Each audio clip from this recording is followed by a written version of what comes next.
Good morning everyone. तर आज आपण ई सी जी लेड्स बघणार आहे.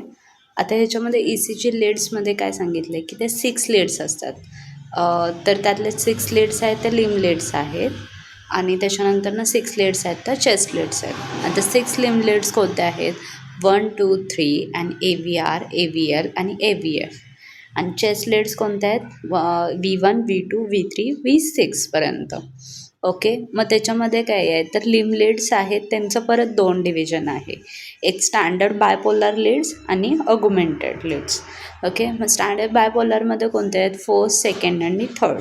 आणि अगुमेंटेडमध्ये काय आहे तर A V R, A V L आणि ए व्ही एफ लीड्स. आता ह्या स्टँडर्ड बायपोलरला बायपोलर का म्हटलेलं आहे तर ते जे आहेत ते डिफरन्स ते रेकॉर्ड करतात, difference in electric voltage between 2 एक्स्ट्रीमिटीज. म्हणजे 2 एक्स्ट्रीमिटीमध्ये जे आपण लीड लावणार आहे त्याचा डिफरन्स जो असणार आहे तो A V R, A V L आणि ए व्ही एफ असणार आहे. ओके, तर त्याच्यातलं आपण लिम लीड्समधलं फर्स्ट पहिले 3 बघूया. First, second and third. त्यातली फर्स्ट काय आहे तर record the difference in the voltage between the left arm and the right arm electrode. म्हणजे काय सांगितलं आहे आता इथे इमॅजिनरी करायचं आहे. ओके, आता आर ए आहे हे राईट आर्म आहे, एल ए लेफ्ट आर्म आहे, राईट लेग आणि लेफ्ट लेग. ओके, तर ह्याच्यामध्ये काय असतं तर राईट लेग असतो हा न्यूट्रल असतो. कधी पण इथे ब्लॅक कलर असतो, आपण कलर डिस्कस करू पुढे. हा ब्लॅक कलरचा असतो आणि हा न्यूट्रल असतो, हा अर्थिंग असतो, अर्थिंग केलेलं असतं याला. कारण जर आता इलेक्ट्रिसिटी आहे आणि आपली बॉडी ही पॉझिटिव्ह असते आणि जेव्हा इलेक्ट्रिसिटी त्याच्यामध्ये रन करणार आहे त्यामुळे ते परत इलेक्ट्रिसिटी रन होऊन जर व्होल्टेज आपल्या बॉडीच्या नॉर्मल व्होल्टेजपेक्षा जास्त झालं तर आपल्याला शॉक बसण्याची शक्यता असते. त्यासाठी हे अर्थिंग केलेलं असतं. त्याच्यानंतर ना आता आपण बघू लीड्स. तर फर्स्ट लीड काय सांगितलं तर बायपोलार आहेत ह्या तिन्ही लीड्स. मग बायपोलार म्हणजे काय तर डिफरन्स बिटवीन द आर्म्स असणार आहे, आर्म्स आणि लेग. हा तर लीड काय असणार आहे तर राईट आर्म आणि लेफ्ट आर्मचा डिफरन्स आहे. ओके, फर्स्ट लीड्स काय आहे राईट आर्म आणि लेफ्ट आर्मचा. ओके, त्याच्यानंतर ना सेकंड वन काय आहे तर इथे राईट आर्म आणि कोणता आहे लेफ्ट लेगचा आहे. ओके, आणि थर्ड वन काय आहे तर लेफ्ट आर्म आणि लेफ्ट लेगचा असणार आहे डिफरन्स. हेच ह्याच्यामध्ये सांगितलं आहे. आता अगमेंटेड लिम लीड्स आहेत त्याचं कसं आहे तर त्यांनी सांगितलं की ए व्ही एफ किंवा ए व्ही आर आणि ए व्ही एल आहे त्याचं म्हणजे काय आहे हे तर ॲब्रिव्हेशन्स आहेत. आता ए फॉर काय आहे तर अगुमेंटेड आहे. त्याच्यानंतर ना व्ही फॉर वॉट व्होल्टेज आणि एफ फॉर फूट. आता लेफ्टचे 2 आहेत, 2 आर्म पण आहेत आणि फूट पण आहे. सो त्यांनी डिव्हिजन करताना कसं केलं आहे राईट आहे ते राईट साईडच्या आर्मसाठी, तर राईट लेग तर नाही आहे म्हटल्यावर राईट आर्म लक्षात राखतो. आणि left A F left foot म्हणजे लेफ्टचा पहिला एल आहे तो आर्मसाठी दिलेला आहे आणि एफ आहे तो फूटसाठी दिलेला आहे. त्याच्यानंतर ना हे काय करतात हे एक्स्ट्रीमिटीजला जो व्होल्टेज आहे जो हार्टपासून थोडासा जरी कंडक्ट झाला असेल वगैरे तर तो कॅच करतात आणि त्याच्या करस्पॉन्डिंग ते एक्स्ट्रीमिटीमध्ये रिस्पॉन्स सांगतात. त्याच्यानंतर ना काय सांगितलं आहे हे लीड्सचं परत डिव्हिजन सांगितलं आहे की 12 लीड्स आहेत त्याच्यातलं 6 लिम लीड्स आहेत 6 चेस्ट लीड्स आहेत. त्याच्यामध्ये युनिपोलार लीड आणि बायपोलार लीड आपण आता डिस्कस केले. ओके, तर आता हे जे लिम लीड्स आहेत आपले लिम लीड्स कोणते होते युनिपोलार आणि बायपोलार.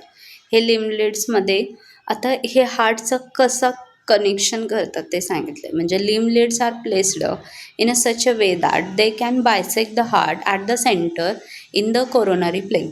आता आपल्याला कोरोनरी प्लेन तर माहिती आहे. आता ही सपोज जर बॉडी असेल तर कोरोनरी प्लेन आहे ती अशी कट करणार आहे. ओके, ही आहे आपली कोरोनरी प्लेन आणि ही आहे सजायटल प्लेन. ही सजायटल आहे आणि ही कोरोनरी प्लेन आहे. म्हणजे हे आता आडवं कट केलं आहे ह्यांनी. ओके, म्हणजे ह्याच्या इथून असं कट मारलं आहे. त्याच्यानंतर ना काय सांगितलं आहे की ह्या ज्या लीड्स आहेत तो कोरोनरी प्लेन असा कट करून दाखवतात. आणि जेव्हा ह्यांच्या सगळ्यांचा जो आपण बघितला होता वोल्टेज किंवा वेक्टर, तो आहे तो सेंटर ऑफ द हार्टला येऊन थांबतो. ओके, आणि ह्याच्या थ्रूच आपल्याला नंतर ना ॲक्सिस तयार करायचं आहे. त्याच्यानंतर ना काय आहे तर आता झालं चेस्ट लिम लीडचं. आता चेस्ट लीडमध्ये काय होतं, चेस्ट लीड युजली आपल्याला माहिती आहे ते चेस्टवरच प्लेस केलेलं असतं. आता त्याची पोझिशन आपण नेक्स्ट व्हिडिओमध्ये बघणार आहे, बट आत्ता त्याचं यूज कसं आहे. मग chest lead are placed in such a way that they bisect the heart in the horizontal plane. म्हणजे ह्याच्यामध्ये काय सांगितलं आहे की हे आता ट्रान्सवर्स हॉरिझॉन्टल प्लेन कट करून दाखवणार आहेत आपल्याला हार्टमध्ये, की कुठल्या कुठल्या बाजूला कुठे कंडक्शन कमी आहे का, कुठे इलेक्ट्रिसिटी कमी वाहते आहे का, ह्याचं सांगणारं कोणतं आहे तर आपले चेस्ट लीड्स आहेत. आणि ते हॉरिझॉन्टल प्लेन दाखवतात आणि लिम्स लीड्स आहेत ते कोरोनरी प्लेन दाखवतात. आता त्याच्यानंतर ना काय सांगितलं आहे, relationship of the 12 leads of the heart. ह्याच्यामध्ये काय सांगितलं आहे, V1 टू V2 हे आहेत ते काय सांगितलं तर सेप्टल वॉल आहेत त्याची ॲनाटॉमी किंवा फिजिओलॉजी सांगतात. V3 टू V4 आहेत ते अँटिरियर वॉल सांगतात. चेस्ट लीड लिम लीड 1 AVR आणि चेस्ट लीडमधले V5 टू V6 आहे ते लॅटरल वॉल दाखवतात. आणि सेकंड, थर्ड आणि AVF आहे ते इन्फिरियर वॉल दाखवणारे.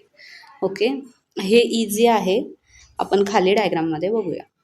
ह्याच्यामध्ये काय सांगितलं, आता हे आपली नॉर्मल ॲनाटॉमी आहे हार्टची. हा आहे सुपिरियर वेना केव्हा.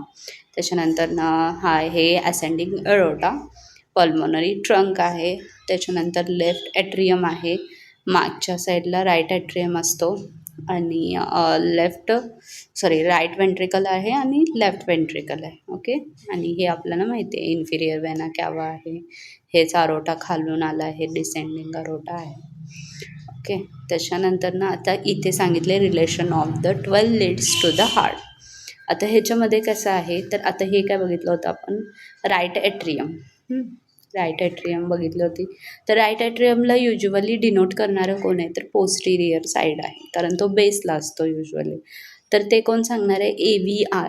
AVR जी लीड असते ती युज्युअली राईट आर्मचं फंक्शन किंवा रेग्युलेशन काय आहे ते सांगते.